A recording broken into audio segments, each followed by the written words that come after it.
Hello everyone, welcome to Cumberland PD's Inside Beat 107. I'm Tom Zentz along with Marianne Helbert of NAMI, Indiana. Marianne, what is NAMI, Indiana? NAMI Indiana is the state organization affiliated with NAMI, which is a national nonprofit organization that exists to improve the lives of people with mental illness. And what does it stand for? It stands for the National Alliance on Mental Illness, and it essentially is to improve the lives of not only people who are diagnosed with mental illness, but also their family members.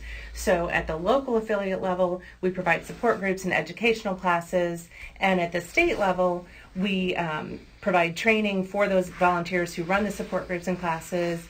We also work at state level with governmental agencies, housing agencies, health agencies to create systems change. And what is the mission of NAMI? It's really, like I said, the broad mission is to improve the lives of people impacted by mental illness and their family members, but we do that by advocating for research to better understand mental illness, by advocating for early diagnosis, intervention, and treatment opportunities for people with mental illness so that they can move into recovery and live fulfilling lives in recovery. And how does NAMI fit into the CIT training, which is the critical incident training? Crisis intervention. Oh, I'm sorry. That's okay. There's two different types there. I got messed up there. That's okay. Yeah, crisis intervention training. Yeah, crisis intervention teams, or CITs, started 30 years ago in Memphis, Tennessee, after a police action shooting involving a young man with schizophrenia. And at that time, Sam Cochran, who was with the Memphis Police Department, recognized that his officers did not have appropriate training and preparation to respond to people experiencing mental health crisis. So he made it his mission to have the best trained law enforcement agency in the country when it came to interacting with citizens with mental illness. And so he started asking around, who should I bring to the table if we're going to create this program? And someone told him about NAMI, and he said, who's NAMI? And they said, they're going to be your new best friend. And he said that turned out to be true. And the reason for that is to have a successful crisis intervention team, you need at a minimum local law enforcement agencies who would respond to the crisis, mental health treatment providers who would provide the treatment following the crisis, and then you also need at the table the voice of lived experience. So that's going to be someone with mental illness or their family member to provide that important perspective and insight into what happens during a crisis. Let me ask you this: what agencies have you been training local in our area? Yeah, that's a great question. NAMI Indiana provides technical assistance and support to communities who want to develop a crisis intervention team. So we have CIT in probably about a dozen counties across the state right now, but there are a lot that don't have it yet. So we have worked with agencies such as Hancock County.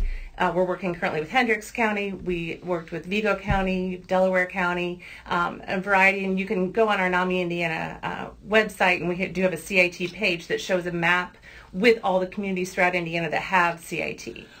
Well, that sounds interesting. Yeah. Hopefully everybody go there and check it out. Yeah, the benefit to CIT really is that it does improve safety for the law enforcement officer who's responding to the crisis, and improve safety for the person who's in crisis because the officer can focus more on their verbal de-escalation techniques as opposed to going hands-on or using more traditional policing methods when that's appropriate. Safety is always first.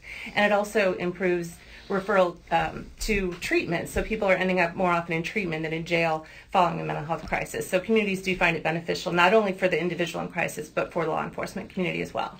So in some of these, to kind of simplify it a little bit, these officers are kind of trained to recognize how serious the mental illness is in the individual and what kind of action that they will have to take to get this person under control, and what agencies to contact for the help and stuff like that. Is that what it's about? Exactly. CIT is much more than training, but a huge component of CIT is this 40-hour training. So officers go through 40 hours where they learn about mental illnesses, signs and symptoms. They learn those critical verbal de-escalation skills. They learn about Indiana's immediate detention law, which allows them to take someone to a hospital for a mental health assessment. And they learn where the local resources are in their community. And then outside of the training, CIT is really about developing those relationships between stakeholders and the community to improve the system and the way that the community responds during a crisis and following a crisis to help people move into recovery. On behalf of the men and women of the Cumberland Police Department, thanks for listening. Please like us on Facebook, Instagram, Twitter. Thank you. and we'll talk again next week.